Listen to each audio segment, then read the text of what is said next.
11,000 কোটি টকাৰ এটা অনলাইন ট্ৰেডিং স্কেম সংঘটিত হৈছে অসমত।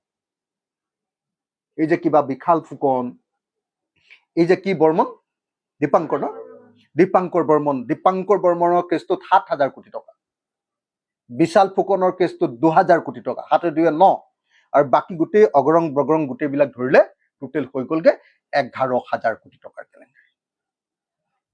এই 11,000 কোটি টকাৰ কেলেংকাৰীটোত যেতিয়া মন্ত্ৰীৰ নাম লাহে লাহে সোমাবলৈ ধৰিলে, হিমন্ত বিশ্ব শৰ্মাৰ আশে পাশেও দুজন এজন মানুহৰ ফটো ওলাবলৈ ধৰিলে, মন্ত্ৰীবিলাকৰ পত্নীবিলাকৰ ফটোবিলাক ওলাবলৈ ধৰিলে, আকস্মিকভাৱে 9, 10 আৰু 11 তাৰিখৰ দিনা সোণাপুৰত উচ্ছেদ কৰি দিয়া হ'ল। আৰু এইটোতো সকলোৱে জানে যে অসমত কিবা এটা যদি চৰকাৰ বিৰোধী